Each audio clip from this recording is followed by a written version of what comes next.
Eu não fazia ideia disso aqui sobre a nossa língua. No período onde acontecia escravidão em nosso país, todo e qualquer trabalho manual era feito por quem estava escravizado. E trabalhos manuais são normalmente denominados com palavras que terminam em sufixo eiro. Faxineiro, cozinheiro, sapateiro, ferreiro, carpinteiro e vários outros. É muito comum a utilização do sufixo eiro de forma pejorativa, diminutiva ou para ofícios manuais. Algumas formas pejorativas. Quem tem moto é motociclista. Está fazendo alguma coisa de errado com essa moto, motoqueiro. Quem toca violino, violinista, piano, pianista, instrumentos de orquestra e teatro é chique. Quem mora no interior e toca viola, violeiro. Pessoas que moram nos periféricos e nas comunidades, quem gosta de pagode é pagodeiro, quem gosta de funk é funkeiro, quem fala mal do vizinho é fofoqueiro.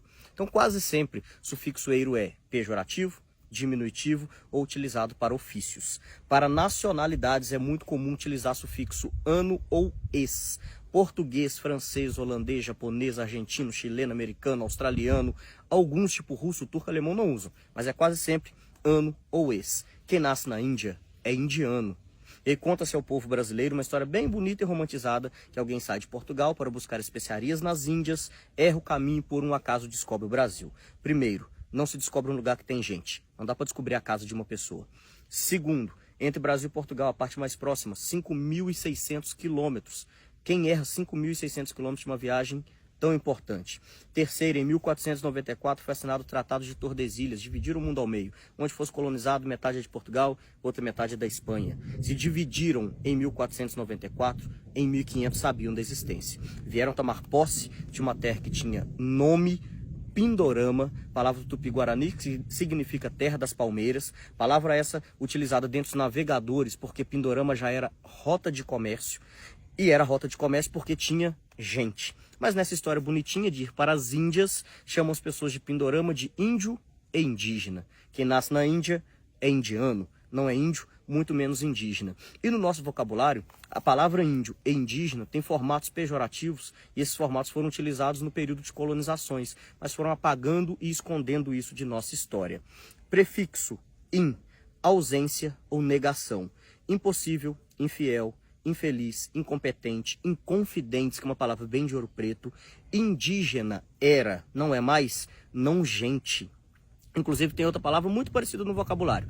Indígena e indigente. Só muda o final dessas duas palavras. E índio, em ausência de o Deus, ausência de Deus, por isso era necessário catequizar. Chamar povos originários, assim deveriam ser chamados até hoje, em terras colonizadas, de índio e indígena, além de tirar a identidade desses povos, eximia o colonizador de culpa. Se não é gente, não tem alma, escravizar ou exterminar, não tem problema nenhum. E alguns desses povos que aqui já estavam sabiam como cortar e principalmente extrair pigmentos do pau-brasil. Isso era ofício. Ofício termina em sufixo eiro. Quem fazia esse trabalho era chamado de brasileiro. A única nacionalidade do vocabulário português que termina em sufixo eiro é exatamente a nossa, não tem nenhuma outra. E outras nacionalidades e línguas diferentes não utilizam. O italiano chama o brasileiro de brasiliano, em inglês é Brazilian, em espanhol brasileiro. É só no nosso vocabulário que a nossa nacionalidade termina em sufixo eiro. Poderia ter mudado, ser brasiliano ou brasiliense, mas em uma ordem cronológica, o Brasil foi o quinto local do mundo a ser colonizado por Portugal. Nós éramos a quinta colônia e por isso éramos chamados de quinto dos infernos. Quem sonegava impostos em Portugal era mandado ao Brasil.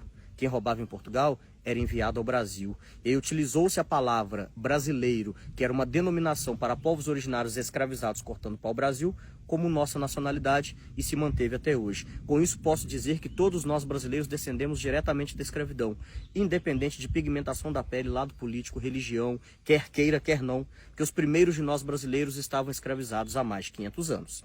Aprender uma história real, não romantizada, do nosso passado é a forma fácil de compreender o nosso presente. O Brasil é um país de tamanho continental e riquezas imensuráveis e não caminha para frente, que a grande maioria de nós brasileiros não sabe de onde vem.